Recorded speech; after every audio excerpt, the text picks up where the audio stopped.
Mayor Lawson is absent. Mayor Pro Tem Anderson. Here. Council members Abbott. Here. Vanderwell. Here. Bybee. Here. Rodriguez. Here. City Attorney Duncan. Here. City Manager Louthan. Here. We do have a quorum, thank you. All right. If you please join me with the Pledge of Allegiance. Mr. Abbott, is you here to start us off? I'd love to. Please join me in the Pledge of Allegiance. I pledge allegiance to the flag of the United States of America and to the republic for which it stands, one nation, under God, indivisible, with liberty and justice for all. Thank you. And we'll open it up to item 4.1, public comment. Do we have any public comment? We do not, Mayor Pro Tem. Thank you. And moving on to item 5.1, approval of the agenda. Move to approve the agenda as submitted. Second. We have a motion by Member Bybee, and second by Abbott. All those in favor signify by saying aye. Aye. All opposed? Passes unanimously. And general business, 6.1, review of current fiscal estimates for FY 26-27 and consideration, discussion, and possible direction of fiscal policies to be utilized to complete the FY 27 budget. I think our city manager is going to kick us off. Okay.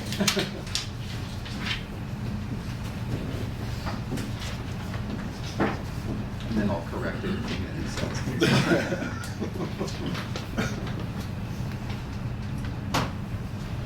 Morning, Council. We're making sure the doors are unlocked and ready to go so we can get everybody in here. We've got a few at the door, so I'm going to give them just a minute before we get started. Sing us a song. That was a joke. Those would all be very bad failures. He's down at City Hall. Oh, okay. All right, well, I will kick us off. Good morning, Mayor, Council. Thank you for being here today. We just want to acknowledge all the work that's gone into this budget. Council giving us the priorities, staff trying to coalesce around and bury those and put those into the budget so they represent what you're looking for. This budget does, for all intents and purposes, put us in a spot where we are just running a very modest deficit. So if you've talked about the last 3 or 4 years, we've had a pretty big deficit. This one is going to be in the $300,000 range. Jeff will walk through that. So for all intents and purposes, we're really close to a balanced budget. It does focus on your priorities. Some of the things we talked about there, public safety. So you'll see that it does include 8 police officers to go to the academy, 6 firefighters to go to the academy for them. So we are trying to make sure that we're keeping pace with the change in the turnover that we have on that front. So very, very important that we, as best as we can, project those, put ourselves in a position to be successful there. Additionally, we have fully funded the general CIP this year, so you're going to see that. We have increased the road funding by another just over $600,000, which you will see. We've heard that was a massive priority for staff and council both, so that is in there. We have repurposed the way we approach our transportation and fleet management. So we have taken some steps there thanks to Jim and his shop. We've really retooled the way they do that. Chris has been, Chief Crawford has been heavily involved in how we do that on the police front, so we're really, really pleased with the direction that's going. Additionally, you will see that some of the innovation that we're doing on that front are just little things, but it comes from collaboration. We're sitting in the same room to make these things happen. And I'll use the fleet piece as an example. Chris and his team, sitting with Jim and his team, talking about what the challenges were when they were getting vehicles, how they were getting them. Through that whole process now, they have decreased the windows significantly and are saving $4,000 a vehicle. Just simple collaboration and conversation on that front. So by making some of those things happen, we are able to more effectively and efficiently deliver those fleet vehicles and have a better long-term strategy. It's not just police, this is across the board. So kudos to all the staff there. The second piece that I think is really important is how we have built this with our performance metrics. So each department has created performance metrics with the core services that council has identified as priorities. That will be our report card to show how we are spending the money and how we are producing with the money. So if council wants to see us reallocate and look at stuff in a different light or put dollars in a different area, we can absolutely do that. But this is our scorecard to help us keep track of how we're doing, how those dollars are being spent, and what the return, if you will, on those are. So we're still refining exactly how all those are going to be, but we would intend to report out those on a pretty consistent cadence so the council community can all see exactly what's happening on those fronts. Now, thirdly, I guess we still have challenges. We are not able to have substantial growth in any particular area, but I would say this budget, I would call it stable. You guys were forced into making some really difficult decisions last year, but I think that has set us up to be in a much better spot this year. And while those were hard and challenging for all of us, it was necessary to get us where we are today. And I think the budget that Jeff will present represents that as well. And then lastly, I just want to again thank all the staff. There's a lot of effort that goes into this, and sometimes I probably drive them crazy with some of my requests and how we want to look at stuff, but they've done a great job, and I appreciate all their efforts on that. So with that, I will turn it over to Jeff, and he can get to the real show. Thank you. I'm going to try this. Can you guys hear me back there okay? Jennifer, don't be difficult now. Are we okay? Because it's awkward. But if we need it, let me know, and then we can go ahead and chat. But so we'll play this by ear. If Julie yells at me, I can adjust. But so what I want to do today, I'm hoping this is actually less of a presentation, because I want to hear from you. So if you have any questions, stop me at any time. Some of these charts you're gonna find familiar. You've been here at any length of time, which you have. You still call yourself the newbie, right? But some of these are so familiar to you. I'm a firm believer in presenting information at least in the same way with different numbers, so you can kind of see the trends and understand a little bit better what we're talking about. Yeah. So what I'm going to go over, I heard something. I think you need to use a microphone. Oh. Yes, ma'am. So what I'm going to go over is the fiscal 26 current year, just kind of what we're expecting, and then what we're looking out for fiscal 27, and I'll embellish at what I think we might expect even for the out years when we're going into 28 and 29. So to kind of build on what Dion was talking about, I really see fiscal 27 as sort of a transition year. We did a lot of hard work to get the fiscal 26 budget to work. To really get into a balanced situation, which you'll see how that played out. 27 being hey, we just kind of need to hold things fast for a little bit. It's a transition year, and then we can look out into fiscal 28 and fiscal 29 and hopefully move forward. So in a lot of ways, we held fast to what the tough work that we had to do in fiscal 26, hold fast when we're building fiscal 27. So from that perspective only, this is kind of an easier budget, if I could put it that way. At least in the sense that we don't have all the hard work that we had to do last year. So I say easier, not necessarily easier on our poor staff. So I do have to give them a shout out to Wayne and Jennifer. They do a ton of work that isn't seen. And so anyway, they work with the departments, and kudos to everybody to help us get this done. Okay, so moving right along, I'm actually going to hope. Oh, and it just died on us, Rich. Did it? Yeah. It was, I swear, it was literally working 30 seconds ago. I know, right? Did I accidentally turn it off or something? Shut up. Okay. Technology. You gotta love it, right? So where we're at today, this is just kind of a reminder, again, kind of build on what Dion said. We met last December, talked about service deliveries. If you have questions as we're going through this, as what service deliveries are going with what departments, I've already given them a heads up saying, hey, if you've got questions, jump up and we'll talk about that again. But our intent is not to go over what we talked about in December. This is more of a moving forward.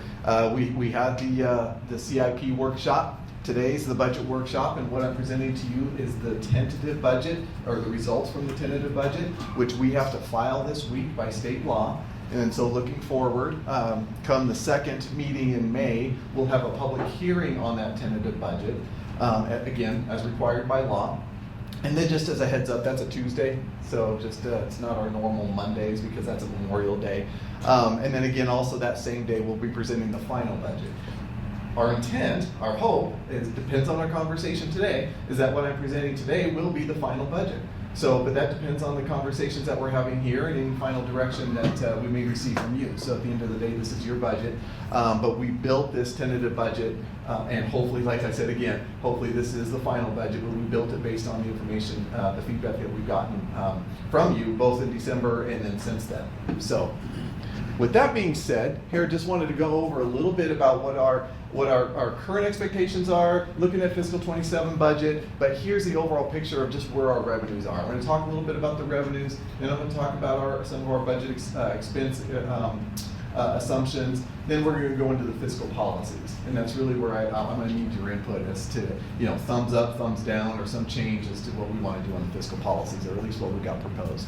So here's the snapshot. I call them our big three. Consolidated taxes and property taxes are generally the same this coming year in fiscal 27. They've kind of caught up, if you will, and I'll show that here on another slide. Those are the big two. They're well over 70%. If you combine license and permits, I call them the big three. That's well over 90% of our total general fund revenues. The other piece that you see there, that's only about 10%, 9%. That's other charges that we charge other funds. That's our ambulance license fees. That's our interest income. That's our court fees, court activities. So a lot of the other things that really just kind of fall under an other. There really is a lot of things that fall into there. But the big three is really what I want to focus on. Just on this one, just kind of a historical look on those the previous pie and just how they are composed, on each given year. And it's kind of interesting if you really look at the two bottom ones, which is consolidated taxes and property taxes. The license permits and others stay pretty static as far as an overall percentage of the pie. But it's been kind of an interesting journey that we've been taking with consolidated taxes and property taxes. If you look at consolidated taxes, they really started spiking up to being a larger percentage. That's the blue bar at the bottom there. Unfortunately, my little pointer doesn't work here on the screen. So anyway, so I can't point to it, but we can verbalize it here. But the blue bars, you'll see how the consolidated taxes took a greater percentage, if you will, starting in the pandemic. And I'll show you again kind of how that played out. And then property taxes were kind of lagging, if you will. But since then, consolidated taxes have kind of leveled off as far as, they've still been increasing, but they've kind of leveled off as far as the overall percentage of our total revenue. And property taxes kind of been taking off. And again, when I say taking off, meaning it's been more consistent consistently higher growth than consolidated taxes. You can really see it on this chart. And I know you guys have seen this chart. I love this chart. I've shown this chart probably since I created it back in 2008. So here we are, I'm stuck with it. But if you understand this, the reason I like it is if you understand this chart, you really understand city finances, at least how it drives the general fund. So just to orient you, the bars, these tan, whatever color that is, salmon, I don't know what that is. But anyway, those tan bars, that's the assessed valuation. Just one interesting note that happened in fiscal 23, or fiscal 24, following fiscal 23, you'll see a big spike in assessed valuation. That's resulting from Area 1, redevelopment Area 1 terminating, and that assessment coming back into the city, so to speak. So as we look forward to redevelopment Area 2 terminating in fiscal 29, you'll see that in fiscal 30, so it terminates in 29, so in fiscal 30, you're gonna see another spike up. So that's going to create some revenue coming our way, and I'll show you how that plays out on the revenue, which is the overlaying lines, if you will. So overlaying the assessed value bars, we've got the property tax in the red line, C-tax in the blue line, and license and permits in the purple. I'll start with that one, just because it's kind of an interesting story in and of itself. For years, it was the most boring category that we had. It didn't do anything. And then starting in fiscal 19, you might remember, marijuana became legalized. And so that finally gave it a jolt, if you will. So that was a significant driver there. Kind of leveled off a little bit, and as we talked about before, marijuana fees have really dropped. They're about cut in half to where we started. We were in that 1.8, $1.9 million when we first started. Now we're looking at about half that. So anyway, but kind of leveled off. Fiscal 22, 23, 21, right in that area. We saw business licenses really perk up during the pandemic. That was an interesting thing. I didn't expect that, but it was kind of just pandemic kind of reset a lot of things and caused just a different mentality, I think, in people. And so we saw that in our business licenses. Kind of leveled off a little bit, and then you'll see a little bump up here starting just in this current fiscal year. That's when we increase the revenues a little bit with the waste management fee. So that's kind of the story on our license and permits. Property taxes, the red. Interesting to remember what happened during the Great Recession. Since then, it's been pretty steady, and that's based on. Now, it's not a huge growth, but it's a steady growth, and that's been helpful from at least a budgeting perspective. There's been a couple of times where, there was a little bit of an unknown, but as long as we're at that 3% cap, 8% cap, it's been pretty consistent. Overall, and I'll show this a little bit more, but overall our property taxes are increasing by about 7.5% next year. It was almost 8% this year, so that's been pretty consistent. The biggest jump we had, obviously, is this little bit of a reset when redevelopment area 1 terminated, and we got those property taxes. Since then, again, you'll see a consistent growth. Looking out, I continue to see that growth at least happening for the next 2 or 3 years. I knew I was going to kick it. I was teasing Julie about that. I said, I guarantee I'm going to kick that thing, and here we are. We should have laid odds. Can't you bet on just about anything these days? This is Nevada. Anyway, okay, that lost my train of thought. So property taxes, talking about the red line. Looking out, I'm still expecting that to grow a little bit. The factors that drive our property taxes, at least the caps, how they're determined, is the rolling 10-year average of assessed growth within the county, or 2 times CPI. So those are the 2 factors that we have to weigh. So CPI in the last couple of years has come down a little bit, so that hasn't been getting us over that 8% because it's 2 times. So CPI has not been 4%. It certainly was back here during the pandemic when we had all that inflation. But what's really been driving us lately is the assessed value growth for the last 10 years. So as I look at what's driving that growth, that should continue for at least the next 2 to 3 years. So what that means is I expect the tax caps to be at the maximum of 3% and 8% for at least the next 2 or 3 years. Please. So Jeff, you should look at like in 24, what stands out to me is, yes, we've gone up on property tax, but that assessed value, look how large that salmon number is on those last 4 bars. Yes. And that's the abatement. So my question on the property tax abatement, is that just for this fiscal year, is 10.6 million? That's what it's going to be for fiscal 27. For Yes. 27 it will be, Mhm. which is a stark reason why the property tax system Yes. is Yes. broken, because look at the, Yeah. So what that means, again, What just else do you to have? remind us and put us on record, Yeah. that abatement, essentially, if the abatement went away, if we didn't have the property tax caps, we would be receiving approximately $10.5 million of revenue, additional revenue every year. That's what the abatement does. Now, something just to complete the thought, abatement helped us when it went down, when we were having decreasing in values, and I don't expect that to happen again. I'm hoping, don't even throw that into the universe. I don't want to go through that again, where our property values got cut in half. But during times of declining in value, as long as there is abatement, meaning that the values are being calculated more than they're actually being paid, that gives us room to be on the debt, to have a decline in property values, and our taxes would still increase until that kind of equilibrium catches up. Last one, C-tax, and I promise I won't spend as much time on every slide. So we'll get out of here by 1:30. Teasing.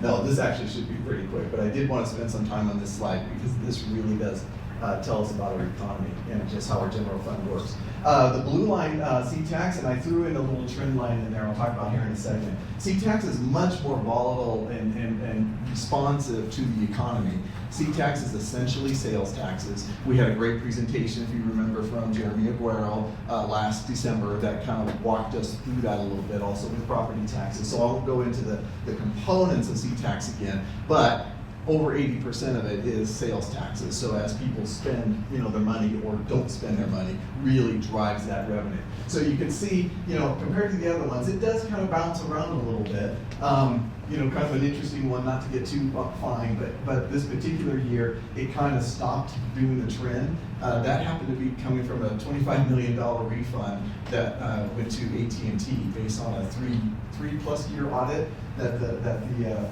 Department of Taxation went through. So our portion of it took us down, and correlated or not, I'm sure it was heavily correlated. That was the 1 year where we almost had just like just slightly over a 4% ending fund balance. So that was kind of a rough year. That and also property tax caps were like 0.2%. So we had a little bit of a couple things hit us there at the same time. But just looking at C-Tax, so you can see how it just kind of popped right back up as far as following that trend. Then the pandemic happened, and that just threw everything and everybody for a loop.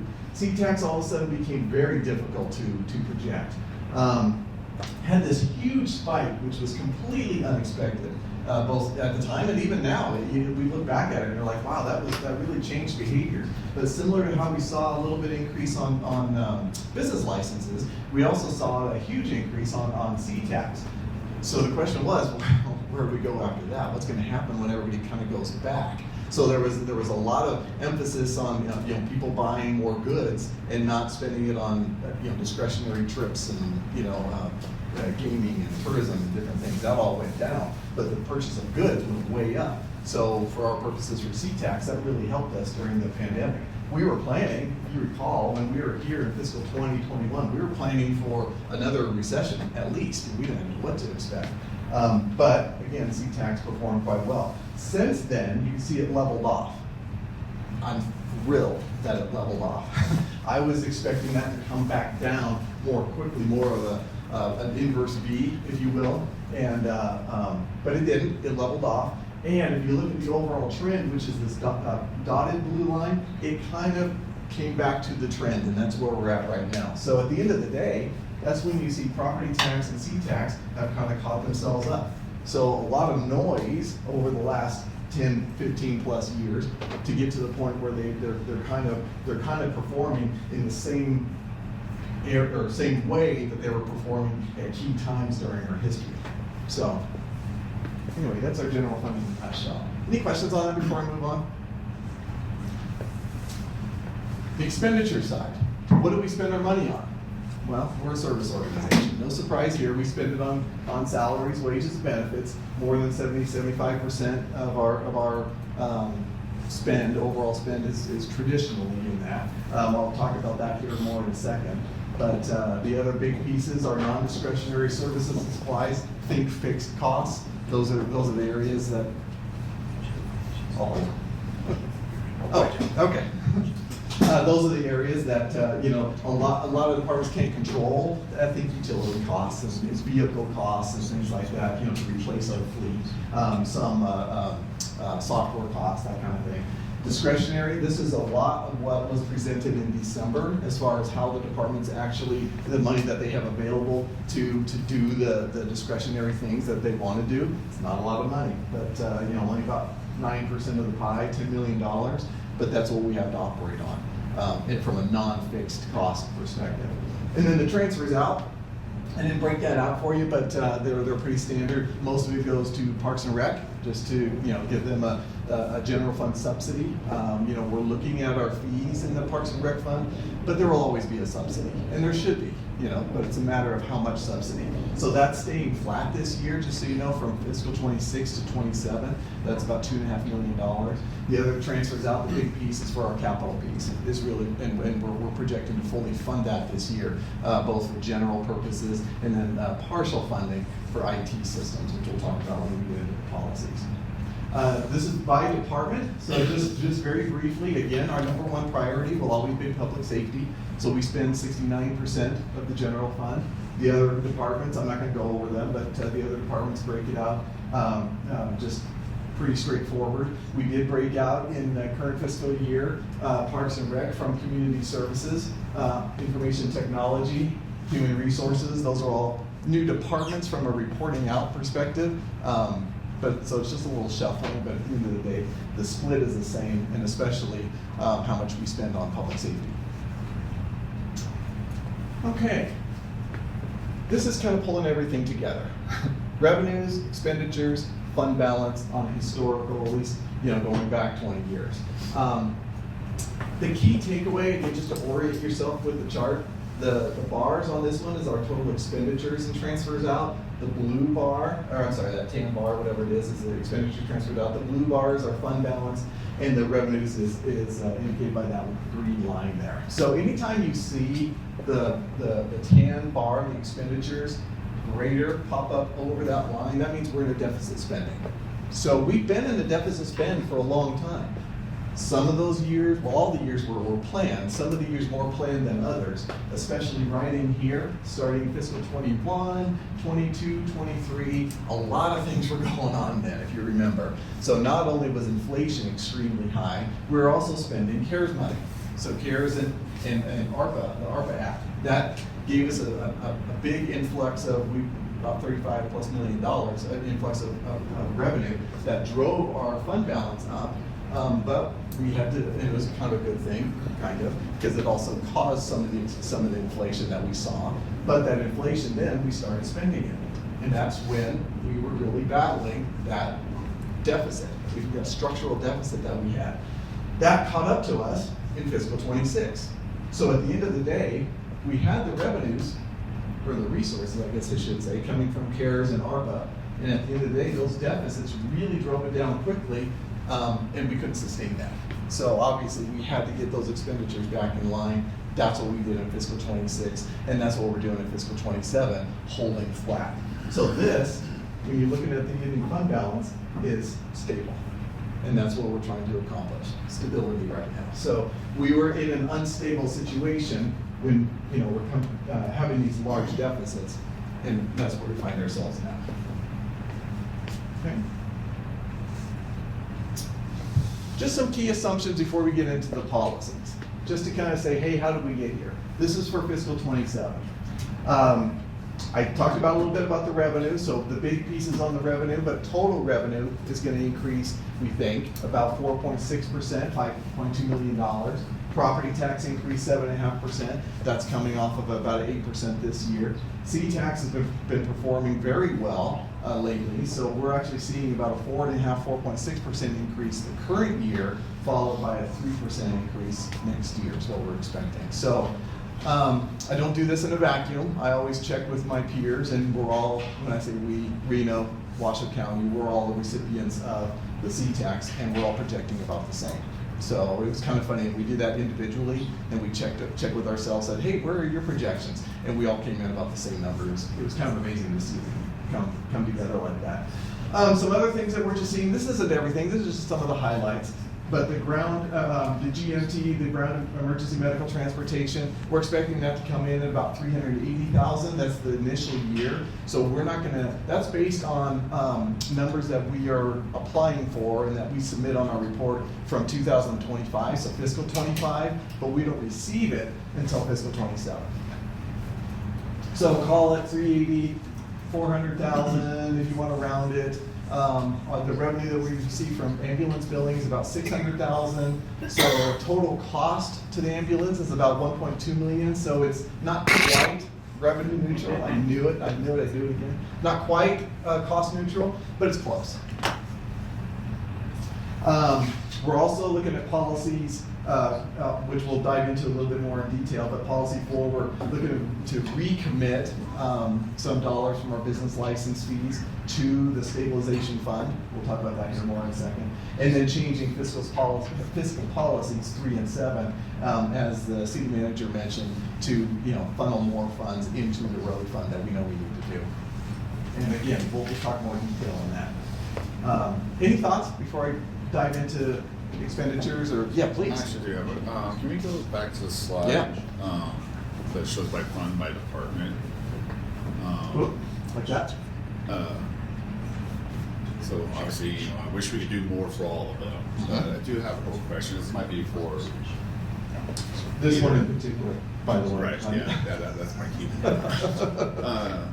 For either the fire chief or maybe Dion. Like, as we're coming into this next fire season, I do know that we've had issues with the brush trucks and stuff like that, and I just want to make sure that coming to this next fire season, has that been resolved? Do we have, does our fire department have equipment to deal with the upcoming fire seasons? I'll let the chief talk too, but I do know that we have fully funded the apparatus, if that's answering your question. So we have fully, from two primary sources. One, we have charges from the general fund that we're partially funding, and I'll show you that here in a second, that we're partially funding for fiscal 27. We can get away with that though, because we have some unspent bond proceeds from when we built Fire Station 6 that we're able to use those proceeds to purchase fire apparatus with. So we did that in fiscal 26 in the current fiscal year. That bought us time, and then I'll show you here in a second how that works out from the finances, and I'll let the chief talk. But then we're gonna fully fund it starting in fiscal 28. So partial funding in fiscal 27, fully funding in fiscal 28, but we are fully covered. For brush trucks. For all apparatus, but I'll let the chief Yeah. talk. So we had a fairly, Sorry. we had a fairly responsible apparatus replacement plan, so that isn't always necessarily our issue. Plus, we generated $250,000 in reimbursement from mutual aid, which goes into that fund. Our bigger challenge has been just maintenance of our existing equipment. A lot of it's due to short staffing and fleet maintenance. We had, it's not uncommon for us to have 100 open active work orders. Some of those are multiple for one piece of equipment, but if we have an issue, it's not because we don't necessarily have the apparatus, but it's not maintained in a ready state to be deployed at that time. I guess so how many brush trucks do we have serviceable coming into this fire season? We have our normal complement that are serviceable right now. We're getting ready to do wildland preparedness exercises, which, invariably something breaks or gets identified as needing repair during that. So I can't say for certain how, but I'm sure SHOP will make them a priority based on fire needs as far as getting them those work orders completed. But I can't give you a guarantee just because I think one of our biggest challenges is fleet maintenance, and we know we've got staffing challenges there. Okay. All right, thanks. So just to finish on that thought a little bit, what you see in this line, this is their operating budget. Part of that includes an annual charge for apparatus. And that annual charge is total $750,000. We've implemented that for many, many years now. We had to short fund it for a couple of years because of the deficit, and it's just one of the efforts. But we were able to utilize, if I can say it that way, the underspend on the station 6 did cost the full amount of the bonds, so I could use those underspend of the bonds to backstop, if you will, underfunding that charge, that annual charge, and purchase some fire apparatus of that. Now, those bond proceeds are one-time use. Right. So starting fiscal 28, we will have to fully fund that going forward. So that's one of those, hey, as we look forward, and I'll show you that here on a couple more slides, but as we look forward, those are things that'll keep in our heads, you know, that we have to refund fully going forward. Let's see. Okay, expenditures, and we're gonna get a little bit more into that. But total expenditures increased by 5.7. So just flip to the previous slide, revenues 4.6. So we do have a little bit of a deficit still, but what Dion talked about before, it's fairly small. And I'll get to that here, and we'll pull it all together. But these are just the assumptions on the expenditures and transfers out, again, just to kind of show us where we're going. Total transfers out decreased by 12%. It's really caused by one item. So $900,000. That's the debt service that was due in fiscal 27 for the fire station bond. Our goal is actually just to pay for that out of the IFSA, the Impact Fee Service Area Number 1 fund, when resources are available. And there are resources available to pay for fire station debt in fiscal 27, such that the general fund doesn't have to foot the bill. Now, looking forward, that's one of those fees we're gonna have to look every year and see how much can be spent or how much can be utilized of the funds in the IFSA to spend on the debt service. That's a 30-year bond, so we're just gonna have to look at it every year. But I'm anticipating, planning at least, for long-term planning, that we'll have to pay for the debt service in the general fund. So this is one of those, hey, heads up kind of a thing, that, you know, we're gonna have about 1.3 million, and it flattens out. It's 1.3 million for the life of the bond, starting in fiscal 28. That we'll probably have to fund in the general fund, but we'll just see how many funds are available in the IFSA to offset that. So it's one of those coming attractions, but we just don't know exactly how much yet. Dion mentioned this, the new firefighters. Excuse me, new firefighters and new police officers to manage the attrition. He talked about that before. Other key assumptions, all non-public safety, and we mentioned this before, all non-public safety positions that were frozen in fiscal 26 are going to remain frozen in fiscal 27. That's kind of the result of the way I described it as being 27 being the transition year. We've just got to kind of hold things fast. So we're not really looking to build those department budgets back. At least until, you know, fiscal 28. So we kind of got to get through this time period where we can hopefully get out of this deficit situation. We're in a much better position. I'll show you that here in a second, but even still, it's still a deficit. And we're not fully funding everything that we need. Finally, again, going into 27, all contracts, employment contracts and agreements are settled with the exception of operating engineers. We'll see how that plays out, but everything else is settled through 27. Jeff, on that middle one, I'm confused. So you're saying the non-frozen positions that are vacant Yes. will stay vacant or will be filled? No, they will be filled. So if they're Okay, they will be filled. currently vacant, we're gonna work with HR to fill those. The soon to be filled, we're gonna try to fill those. Absolutely. But from a budgeting perspective, we're assuming, just for planning purposes, we're assuming that everything's gonna be filled on July 1st. And that's strictly for budgeting purposes. So what that means is at the end of the day, that we expect savings to occur through vacancies. So we booked some of that in, just I'm kind of skipping ahead here a little bit, but we did book in $1.3 million for vacancy assumptions for the next fiscal year, which is about 1.5% vacancy rate.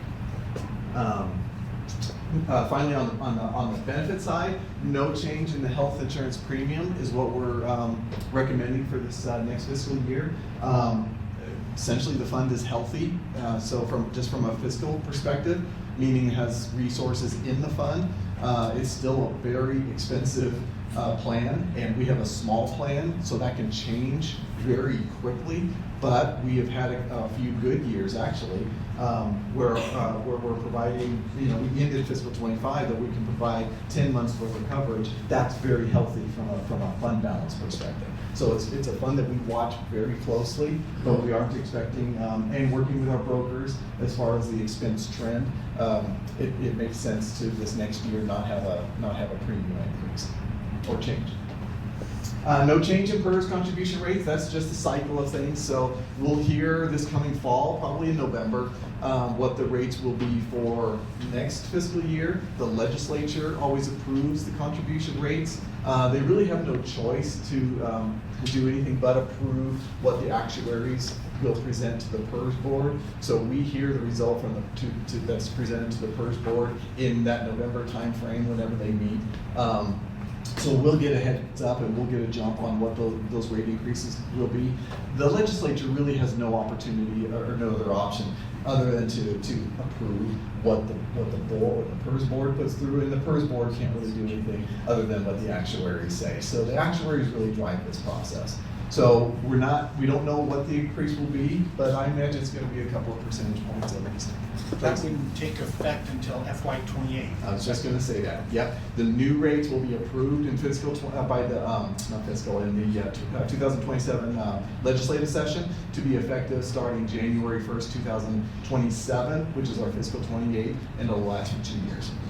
They always set it for a biennial. So right now we're just in that second year of what was set last time. Good? Yeah, okay. So here's just some final thoughts on expenditures and transfers out. Again, I talked about before, we have a little bit of an underspend that we're including in the budget. So it comes out to be the dollars, comes out to be $1.3 million. It's about 1.5% vacancy rate. That's fairly safe. You know, I think that's going to happen. That's retirements. You know, some we anticipate, some we don't anticipate. People moving. You know, but from a budgeting perspective, we assume all the positions that are not frozen are going to be filled for the whole year. So as attrition happens, we pick up those budget savings.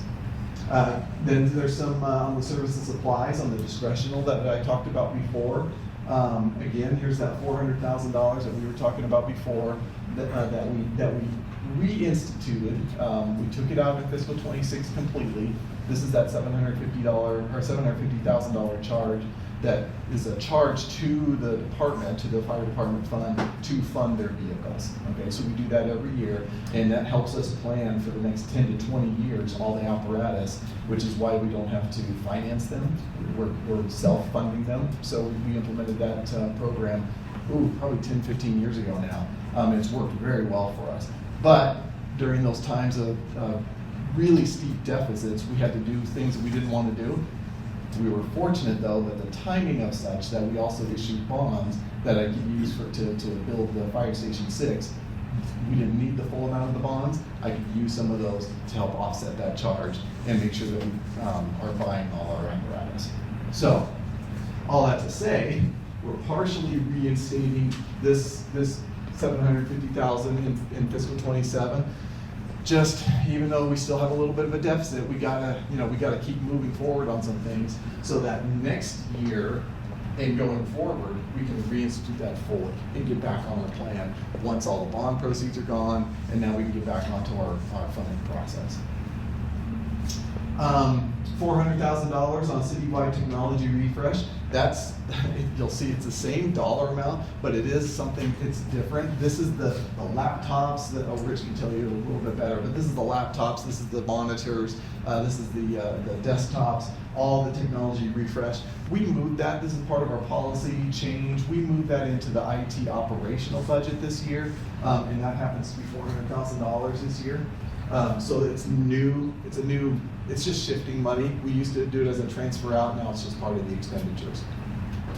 Then we had some grant match for cops and victim advocate grants, and then $200,000, as Dion mentioned, that we're trying to reinstitute and kind of do a better emphasis on our vehicle funding. So part of our vehicle funding is we're needing some availability of like pool cars, for police. So we're initiating that this year. We're going to do more, I think, of that next year. Starting when I say next year, in fiscal 28. So again, fiscal 27 is kind of a transition year for a lot of things. But we're starting it by giving them some availability to some more of a pool car concept. Does that make sense? Did I say that? I was kind of babbling there, but good enough? Good enough for a finance guy? All right. Any thoughts or questions before we dive into fiscal policies? This is really where I'm going to need your feedback on here. Please, Dion. Jeff, just for this, just a dialogue exchange for now. We're going to take a break at the end of your presentation, so we won't do thumbs up or thumbs down, just questions and comments. As we go through the fiscal policies? Yes. Okay. The way I arranged this is kind of showing what our current fiscal policies are, and then what staff is recommending changes going into fiscal '27. And that's what we're gonna need, either a thumbs up or the thumbs down, or however we wanna play that. This is fiscal policy 1, which, as I'm gonna remind you what each of them are, and then how we're looking, where we're landing, and then what our recommended changes are. Not recommending a change on fiscal policy 1 of maintaining our ending fund balance of at least 8.3% of expenditures. It's worked well for us. We implemented this starting back in fiscal 11, if I recall, as, again, coming out of the recession, but this has really worked well for us for the last, many years. But just in the most recent years, you can see the impact that we have on those deficits. So really, those two deficit years, both in fiscal '24, where we had a $4.1 million deficit, in fiscal '25, $5.7 million deficit, really drove our ending fund balance down from when we were heavy with CARES and ARPA funds all the way down. Again, you saw that on the other chart. This is just another way to look at it, how it plays out in the policy. So really, this fiscal '26 current fiscal year, that's when we have to do all the work, and we're looking to really stabilize it. So that's what we're seeing right now. We still have some deficits, smaller, much smaller than what we had in fiscal '24 and '25, but '26 and '27, Dion mentioned that now, that we're looking at current fiscal year of about $500,000, next fiscal year about $300,000. So still struggling, but much better. Policy 2, no recommended change on this. Again, it works really well for us. This is just the contingency budget. It's not a fund, it's not a pool of dollars, it's not actually funded. This is just a budget piece. It gives us flexibility in the budget in case we didn't foresee something. This basically means if we want to tap into this, if there was something that came up that we didn't budget, we would have to come and get permission from you all to tap into this budget to spend it, but we can spend it on whatever we want as approved by City Council. But again, it's not a funded amount, so I'm going to differentiate it between this and the stabilization fund, which is more of a rainy day fund if you think of this. This is just for budget flexibility. Please. How much do we have in the contingency budget right now? The full $1 million. So we have not tapped into this contingency budget for several years, like maybe 2018, 2017. It was in that time frame when last time we had to tap into it. So that's why we're recommending keeping it $1 million. It's worked for us. We could put in more, but we haven't needed it. So this kind of gives us, again, some flexibility. We also include, to offset this, a transfer in from our vehicle fund should we need it. So we have some offsetting revenue. So from the bottom line, if you will, it's a wash. We have that transfer, we have a budget transfer in from the vehicle fund and this contingency budget, both of $1 million. So it washes to the bottom line, but what that does, it gives us kind of dual flexibility. One, from a budget perspective, that we can tap into, $1 million, up to $1 million for whatever we happen to need. But if the general fund is struggling and it can't afford that expenditure, then we have the ability to transfer the money in from the vehicle fund without hurting the vehicle fund overly. It would take resources from from the vehicle fund, transfer it to the general fund. But it's one of those, hey, what's the lesser of the evils, right? So this is really designed just to give some budget flexibility. So it's really a two-part process. One, on the budget side, but two, it's an analysis of the general fund. Hey, how healthy is the general fund from the fund balance? Can it handle this expenditure, whatever it is? And then do we need to transfer in? We could tap the money, we could tap into the budget without having to transfer the money. But it's there if we need to. Does that make sense? Okay. Policy 3, I'm going to go into this, we're going to spend a little time on policy 3 because this is where our recommended changes are. So the current policy is described here. So it's 4 parts. Our part A is transferring at least 2.5% of our general fund revenues to the capital projects fund, and you saw that during our CIP workshop that we had last month. Just for general CIP needs. Okay. Part B is transferring resources to fund IT hardware and software replacement plans that are listed in the 5-year CIP. That's the current policy. We're looking to change that, and I'll get at that here in a second. But that's the current policy, just as a reminder where we currently are. Part C is designating the 5% electric and gas franchise fees across, where are we funding, or allocating those funds, I should say. So right now, we're funding it 2 percentage points goes to the general fund, 2 percentage points goes to the road fund, and 1 percentage point goes to the Parks and Rec project fund. We're looking to change that, but that's the current policy. Part D of this policy is designating marijuana license fees to fund turf maintenance at the Golden Eagle Regional Park. So we've been funding that at about $800,000. We've had more, like I said, in past years, but that funding source has been dwindling, and it's getting close to being equal. So right now we're looking at about $900,000 to $950,000 of marijuana fees, where we need 800 of it to fund GURP. So I'm hoping that doesn't keep falling, but we'll address that when we get there. Okay, changes. Part A, we're not looking to change. We're still looking to see, and we're actually fully recommending fully funding this part in fiscal 27 of transferring 2.5% of the general fund revenues into the CIP for general CIP needs. That policy works really well for us, and we're happy to say we're able to fully fund it this year, even though we do have a slight fiscal deficit. It's kind of the right thing to do because we've underfunded that too many times. Part B, we're looking for a policy change. So this is one of the recommended, that, and we talked about it before for Rich's budget, that we're moving the annual refresh out of the transfer and moving that just as part of their ongoing discretionary budget, if you will. What we are looking to transfer from the general fund into CIP is for major IT systems. And I have another slide on this here coming shortly that we'll delve into that a little bit more. But right now, we're looking to fund it at $400,000. That's why it's the exact same amount as the refresh, but they really are two different things. This $400,000 is really just for major IT systems. So we're looking to, as far as this overall transfer, if you will, still transferring 2.5% of the general fund for general CIP, and then 400,000 for IT systems. This is how it works. So we went through an exercise. When I say we, I mean Rich, but he worked with us. We did this in conjunction. But we went through and said, hey, what's our IT major systems? First, we had to identify what a major system is. But what's a major system change and spend that we're going to need in the next 5 years?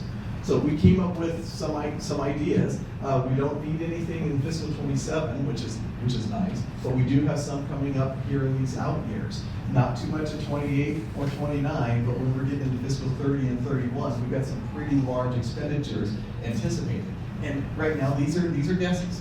These are estimates because that's a long time out. But you got to meet your plans, right? So if we're 5 years out, we're going to need about $8.5 million in total. So just to make it simple, if we start planning on socking money away for this 5-year spend, we would need $1.7 million. Okay?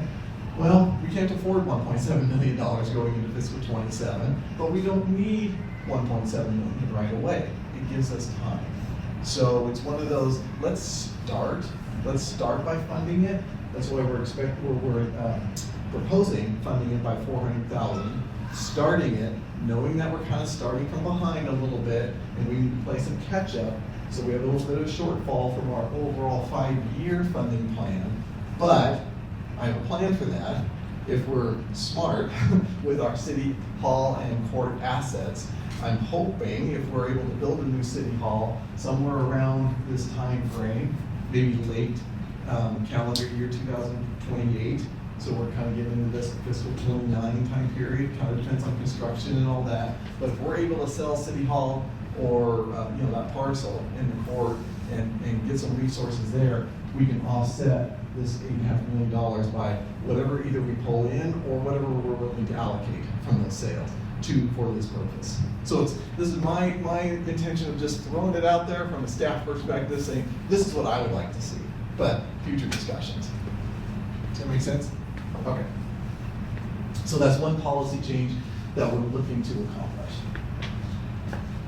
Part C, this comes down to, we are recommending change on the designation of that gas and electric franchise fees just slightly.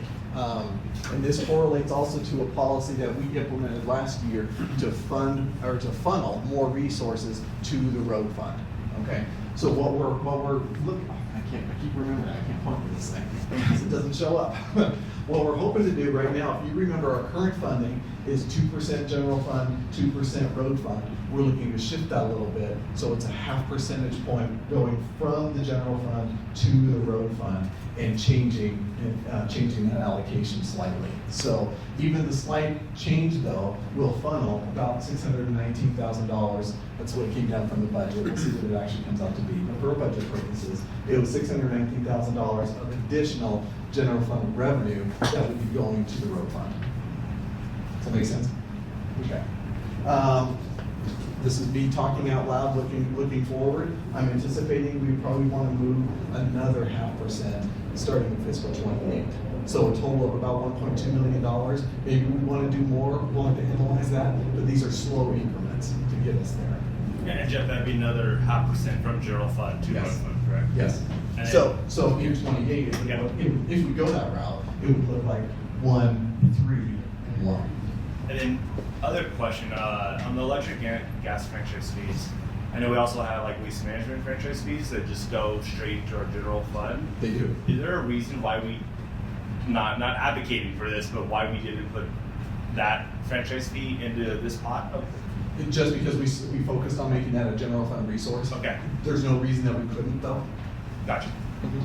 I'm not saying we should either, Yeah. just Yeah, we focused on this because we've already done it, you know, and it's a mechanism and a vehicle that's already in place that's easily changeable because we structured it such that you can change this every year, but there's no reason we couldn't. Or you could also just go back and start transferring money. You could always do that. So you don't even have to allocate it to a specific revenue source. You could always just transfer from the general fund, which is our current fiscal policy that we're looking to eliminate and change with this. But I'll show you that here in a second. Thank you.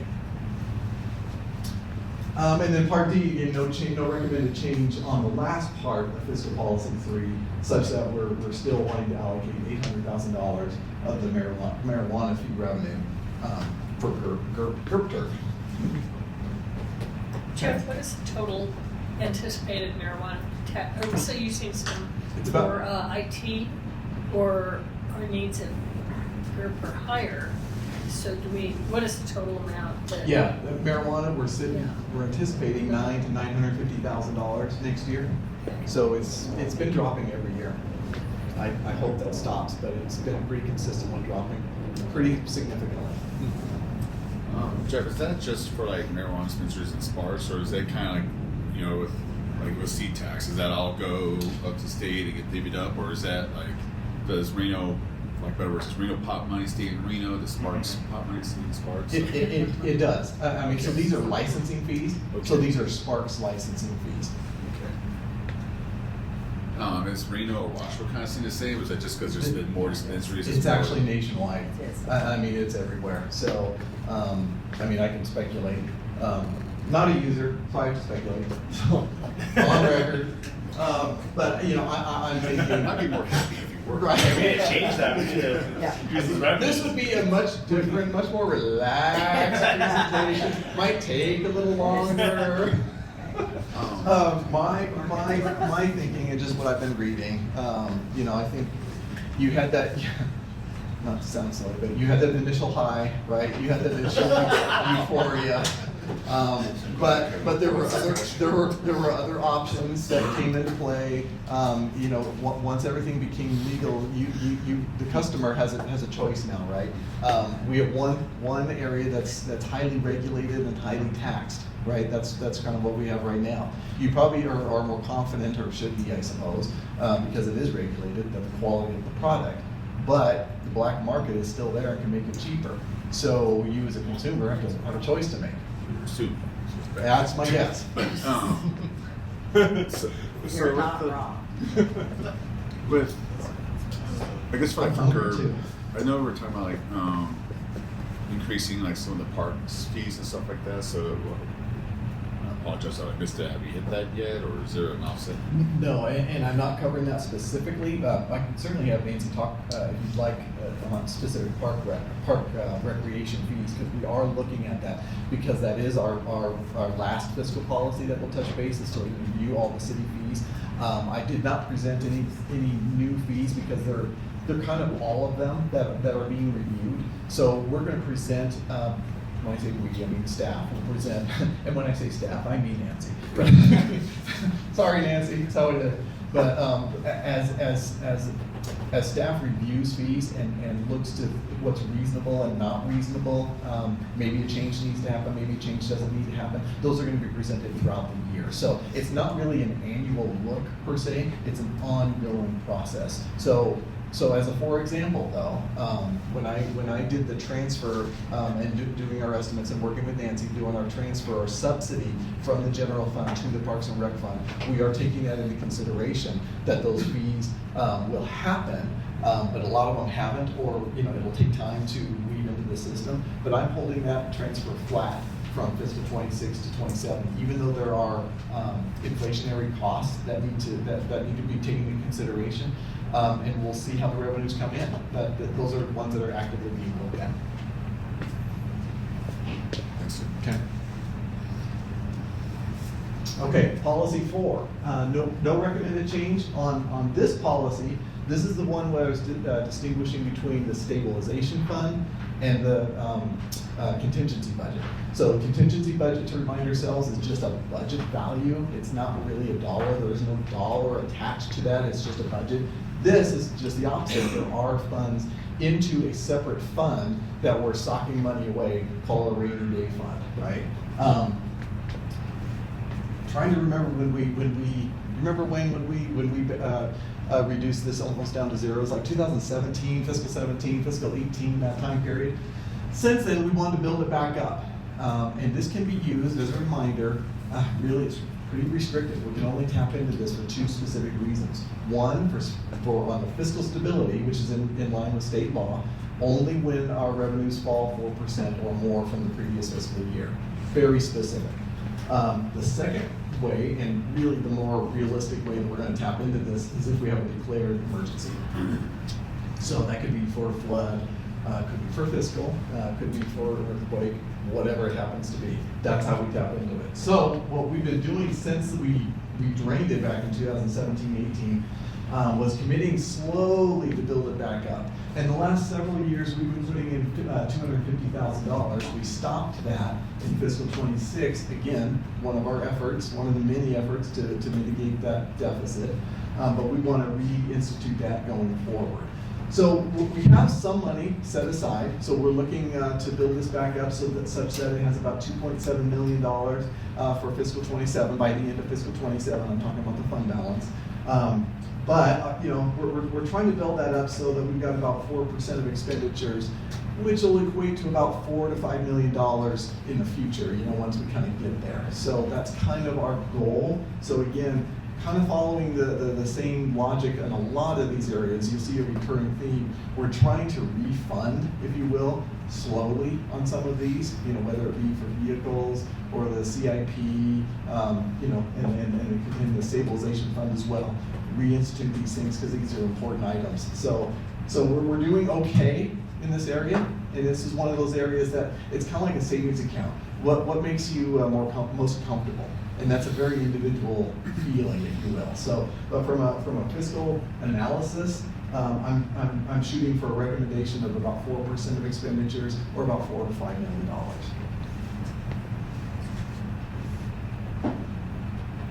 Policy 5, no change on this one, is what we're recommending.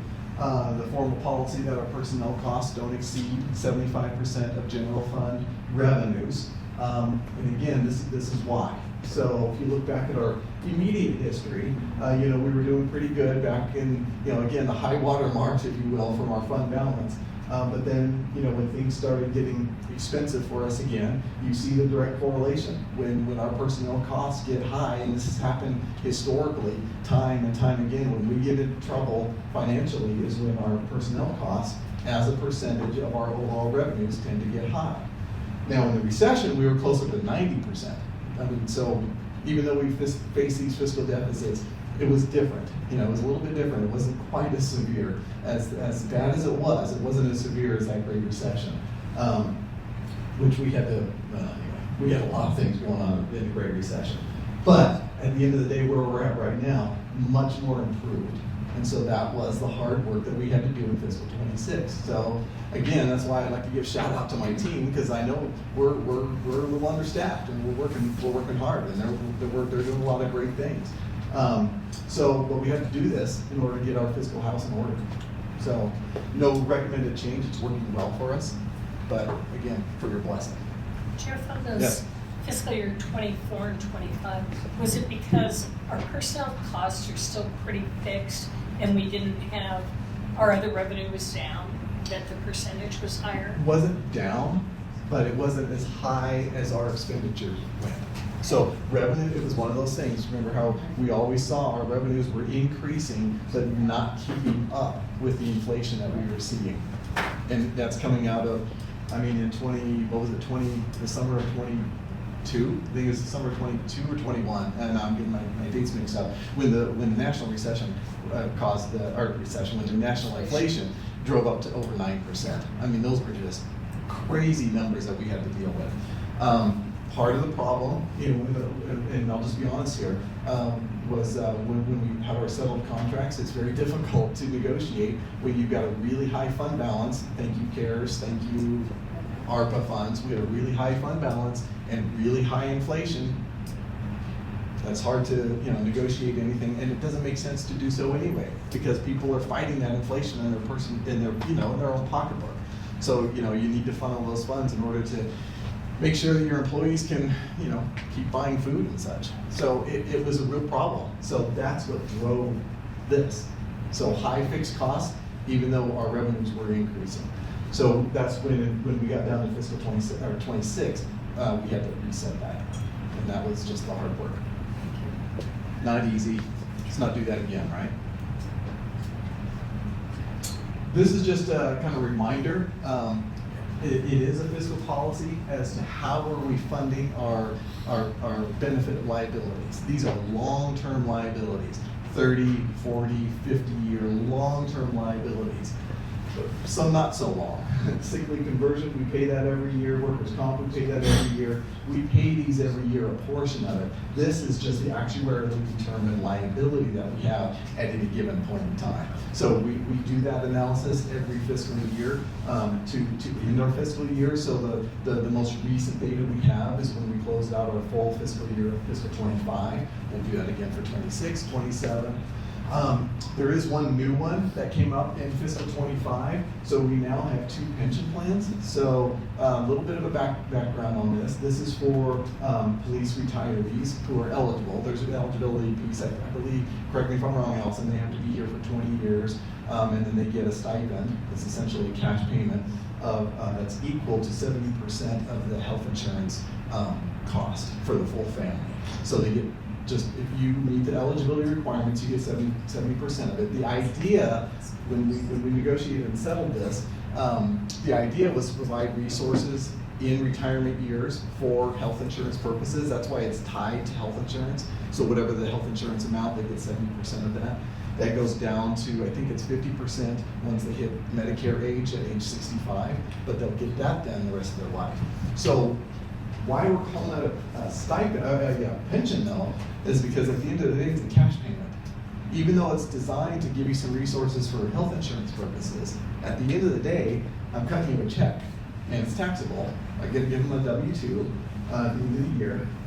But this is the overall, long-term liability that it adds. So poor Tiffany in the finance department, she's got pages of notes now that she has to disclose in our annual financial report, talking about both PERS and now our own city pension. So does that make sense?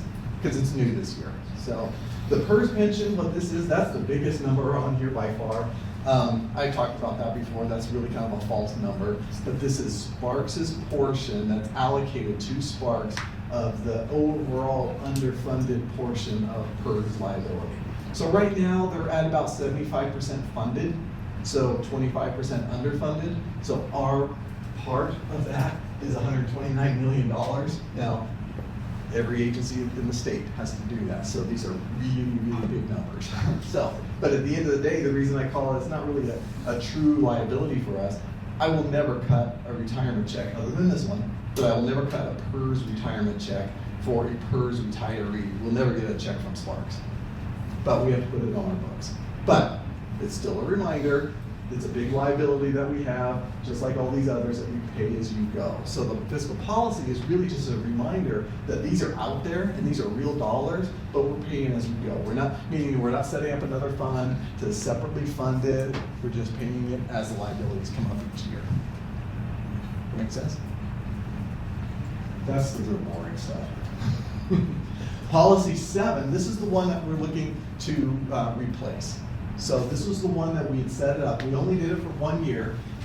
Policy, it didn't exist in 25. We only set it up and utilized it in 1 fiscal year, and we did transfer $250,000 this year, or we're going to. I don't know if we've actually done it yet or not, but we will.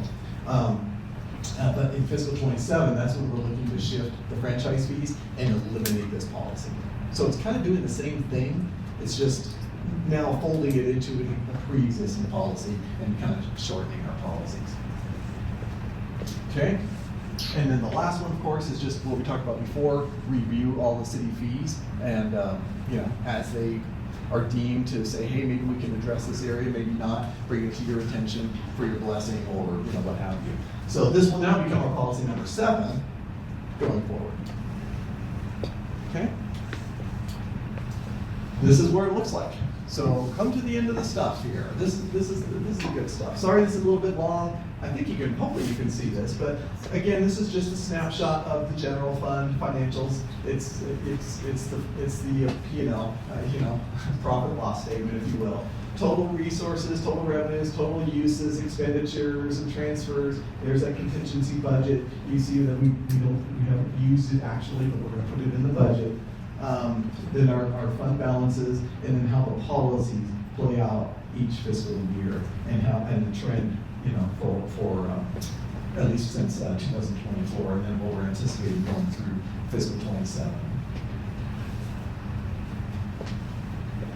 The only red number, deficit, which we've talked about, small deficit we're expecting this year and next year. So again, those are our expectations. We won't close our current fiscal year until the end of August. So, these numbers will change. But that's our anticipation based on the data that we've got right now. The fortunate part of this, when you're talking, these are all in thousands, so this is, these are $1 million that we're talking about. So you're talking about $112, $118 million budget. Could this swing to a surplus? Sure. Could it swing to a greater deficit? Sure. But we're going to be close. And at the end of the day, what I really monitor right now is how we're doing on a fund balance. And even these numbers swing slightly, even if this jumps up to $1 million or goes positive to $1 million, that I'm still looking at a stable fund balance, and that's what we're looking at. So I'd say at the end of the day, it's going to be close. They'll definitely change, but it's going to be close to that. And then at the end of the day, that's the budget. Does that make sense? Okay. Other than that, the rest of these slides I wasn't going to present. They're really designed just as a reference, if you will. This is the total. This is all the funds. So this is everything that you've seen. A lot of this being the capital improvement funds, our enterprise funds, the general funds. So at the end of the day, we manage a total budget of about $375 million is what we're expecting for next fiscal year across all 29 funds. And I broke it down. General fund, we've got 3 enterprise funds, 4 internal service funds. So that's how you're reading this. 9 capital projects funds, 1 debt service, so on and so forth. So again, I'm not going to cover this. This is just for reference purposes. And the following slides, I do have to apologize. I couldn't figure out how to make it any easier. These are busy slides. That's why I'm not going to present them. But this is the overall expenditure, again, broken down by fund type, if you will. And then those types are broken down by the kind of busy charts following it. But this is all the capital projects funds. This is all the special revenue funds from expenditures, revenues, total fund balance. So you kind of get a snapshot of, hey, we don't have a lot of expenses here, but, you know, or here, in the expenses in the green, or no, yeah, revenues in the green, but, you know, the fund balance is really high. It's just a snapshot, you know, so we're gonna have much more detail in our annual book that we publish, that we're gonna publish right around the time that we're gonna bring back to you the ending fund balance, or the ending budget documents, if you will, for your signature. We're gonna publish that book, a lot more detail, much more, I mean, we've spent days on this. That's why I didn't want to cover it today. Yeah, service funds, enterprise funds, redevelopment 2. Did want to share a little bit of that just because it's a hot topic. We are seeing a lot of expenditures in redevelopment area 2, but that's the city hall. So we don't expect city hall to be fully spent, but we're allocating $31 million towards the city hall process.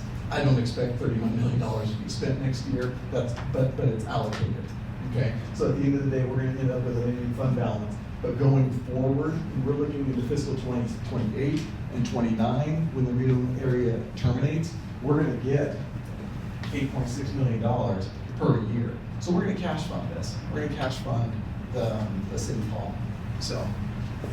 And then redevelopment 2 debt is all paid starting in fiscal 26. So it's a cash fund going forward. So we'll just manage our cash flows. I'll keep an eye on the engineers, making sure they're not spending what they can, and that's it. That's what I got for you today. So just as a reminder, if you have any questions, please go ahead and ask them, but no deliberation or direction. Any questions? I have one.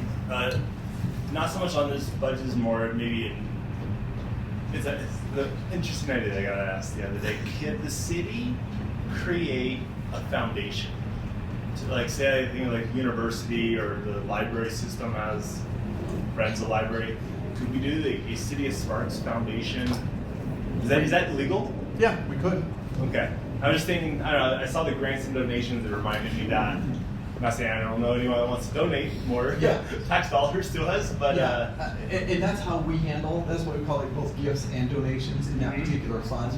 So we don't have a formal foundation like a university or something like that. That does have a lot of more administrative requirements. You'd have to have a board sit over it and that kind of thing. It's a much more formal structure, but I don't know of any legal reason that we couldn't. But we do account for people who donate to us. You know, we are a tax exempt organization, so we do get donations, and that particular fund that you saw is where we account for both our grants and our donations. So we kind of already have it set up, you know, so that we don't need a foundation per se. So if anybody wanted to donate, we'll take it. So we have a way of accounting for it. And then I do have one question on what, and I don't know if that's for Dion or whatnot, but I know he mentioned earlier about, I forgot what it's called, I'm gonna call it a report card of like how we're performing and all that. Are we going to get those like updates quarterly, semi-yearly? I guess how are we gonna see where we're at throughout the year? I'm gonna delegate up. Woo-hoo. Great question. We are in the process right now determining the cadence. I think some things you will see probably monthly, some things are probably more quarterly, but we're looking at the dashboard. That will be public facing as well. So the community can see how the dollars are spent, you know, what our return, so to speak, on the investment is for the various core services that we provide, and we're fine tuning as we speak. So the cadence will be a little different depending on what it is. Okay, thank you. You're welcome. Good question. Actually might be for you. You're on now. So I know we're taking those steps towards like a regional dispatch, things like that. So as we look to like, like I know the PD, like one of the biggest things they have is dispatch and all that. So we're kind of like, what are we, if you had a crystal ball, like kind of where are we at with that? How's that looking as we take those steps forward, especially with the budget? Well, I think that's one of the things we've heard from the council loud and clear is the desire for us to explore what collaboration looks like at the regional level, what makes sense and what doesn't, what we can produce results with, so on and so forth. So we're looking at through several lenses, certainly the public safety lens, if you will, holistically. The fire study that's ongoing right now that is literally in process. So we're actively engaged, and we want to be very transparent and open about how we approach that. We don't know what the outcomes are, but we want to study those and look at them And depending on what it shows us, perhaps there are ways in there that we could, as a region, be more efficient in delivering a service. And at the end of the day, we have to be innovative here, because while we're stable, we're gonna have to find ways to be more creative, and there's a limitation to that, but we're gonna have to find ways to do that to ultimately deliver the services in the long term without some substantive change in our tax formulas. And I guess like how are those discussions going, especially with the dispatch piece? And if you're talking specifically dispatch, I'm not bringing Chief Crawford up, but there are conversations going on with the whole Hexagon project, which is now Octave, sorry. So the Octave project, with how that will look, I don't think anything is finalized yet with exactly all of the moving pieces. We're hopeful that becomes active by August, still, Chief? So August, but substantive discussions, there's some push and pull where they're trying to make the system work for everybody, and when you've got that many people in the room, there's obviously a lot of voices. So we're trying to find the balance where to make sure we're comfortable with Chief Crawford and Chief White are comfortable with what's being delivered, but at the same time too, being open to have conversations regionally about, hey, how can we help? How do we play a positive role here? Good question. Good there. Any other takers? Okay, thank you. All right, if we don't have any questions, we're going to go ahead and take a recess, and council will be going into a closed session. I call the meeting back to order, and go once again back to council to see if they have any questions in closing here. All right, we don't have any. And I just thank Jeff and staff for the presentation today on our update on this year's budget and looking to next year's budget. Thank you. Thank you. Ditto to that. There's a lot of work that goes on behind the scenes that we don't see from all of the departments, especially yours, but thank you for all the work that everyone's done. Very appreciated, thank you. All right, we'll close item 6.1 and move on to 7.1, comments from the public. Do we have any public comment? We do not, Mayor.